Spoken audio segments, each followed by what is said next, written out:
নমস্কার, good morning. আমি ব্লগটা এখান থেকে শুরু করলাম।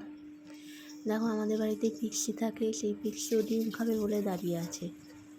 তো ডিমটা দেয়া হলো, ডিমটা খাচ্ছে। ও ডিম খেতে এত ভালোবাসে, এর আগের ব্লগে তোমাদের আমি জানিয়েছি যে ও ডিম খেতে, ডিমের কুসুমটা খেতে খুব ভালোবাসে, কিন্তু ডিমের সাদাটাও খেতে পারে না।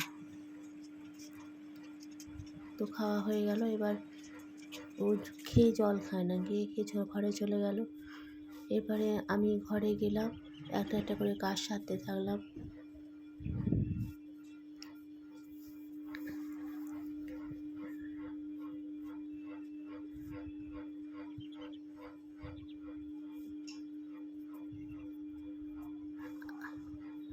আসলে এত দুশ্চিন্তা, এত মানে মানে কিছু কাজ করতে মন যায় না।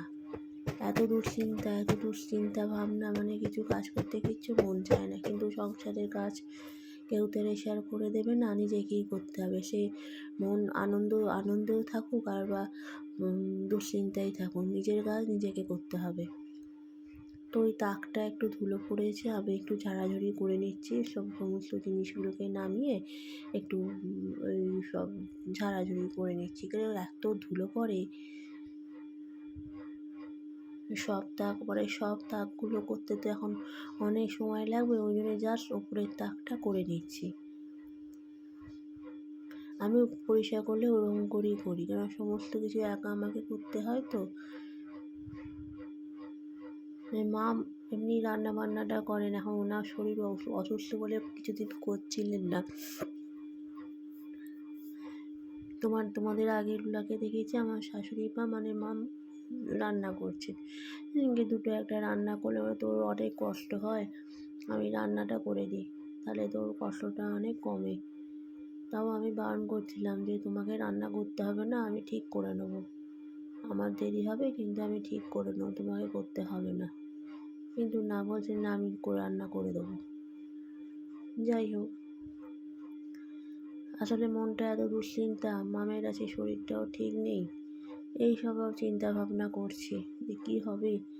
আবার ডাক্তারের অ্যাপয়েন্টমেন্ট করে মামকে নিয়ে যেতে হবে।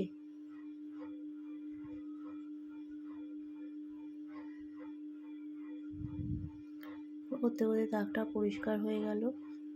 ভীষণ ধুলো পড়ে, এত ধুলো পড়ে।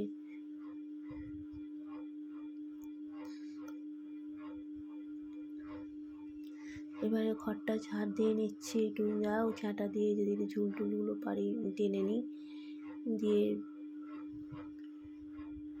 একটু ঝাঁট দিয়ে নিচ্ছি ঘরগুলো। প্রত্যেকটা ঘরেই ঝাড় দেওয়া হয়ে গেছে, খালি এই ঘরটা বাকি ছিল, সেটা আমি তোমাদের সাথে শেয়ার করিনি।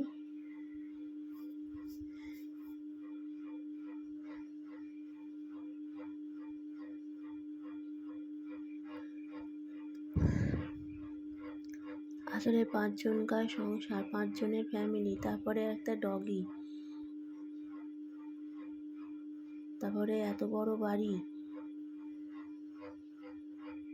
সমস্ত কিছু মানে মানে তারপরে আমার শাশুড়ি মায়ের শরীরটাও ভালো না, মামের শরীরটাও ভালো না।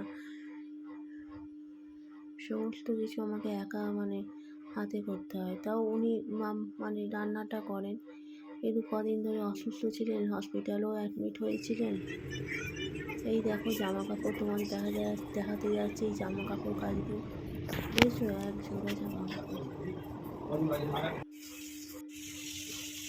এবারে যাই হোক, আমার বাবাই সব সবজি নিয়ে এসছেন। এবারে সব আলু সব গুছিয়ে শাকটা বাইরে রাখলাম, কারণ কাজের দিদি এসে বিকেলবেলা শাকটা কাটবে, ওই জন্য শাকটা বাইরে রেখে দিলাম।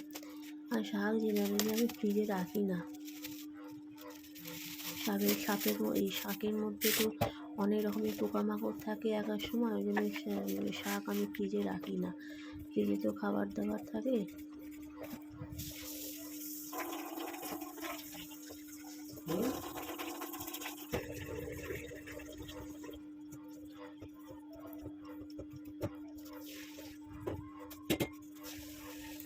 তো আমার মাম বলে গেলেন যে আলুগুলো কাট, মাছের একটু চচ্চড়ি করবো আর ট্যাংরা মাছের ঝোল করবো।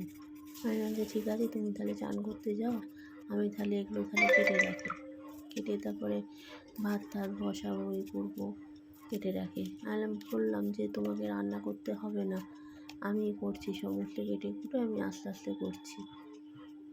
এই যে ধনেপাতাগুলো দেখছো, ধনেপাতা একদিনে বেশি, দুদিন হলেই না ধনেপাতাগুলো কালো মতন হয়ে যাবে। আর সিজন চলে গেছে তো, শীতকাল চলে গেছে।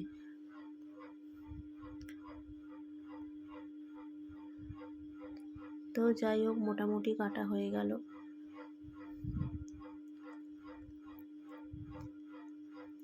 আমাদের ডগিটাকে দেখলে টেবিলের তলা দিয়ে চলে গেল। ও মানে এক জায়গায় বেশিক্ষণ থাকে না। ফ্রিজের এই সবজির ডালাটাকে একটু পরিষ্কার করে দিলাম। তরকারি রাখলে, আনাজ রাখলে যা একটু নোংরা হয়ে যায় না, সে একটু ঝেড়ে ঝেড়ে পরিষ্কার করে দিলাম। বাবাই যে সবজিগুলো এনেছে সেগুলো ঢুকিয়ে রাখলাম। ডাঁটাটা বড় বলে ডাঁটাটা ঢুকছে না, ওই জন্য ডাঁটাটা মাঝখান থেকে কেটে নিলাম, তাহলে দুটোই ঢুকে যাবে। ঢুকে গেল।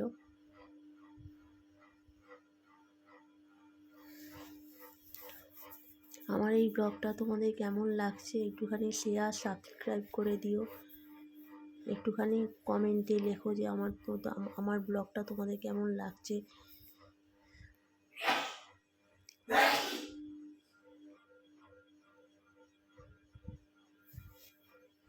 লঙ্কাগুলো ছাড়িয়ে রাখি। লঙ্কাগুলো ছাড়িয়ে রাখলে কী হয়, অনেক দিন চলে, মানে পচে যায় না লঙ্কার বোটাগুলো ছাড়িয়ে রাখলে। এই ছাড়িয়ে রাখলাম, মোটামুটি সব হয়ে গেল।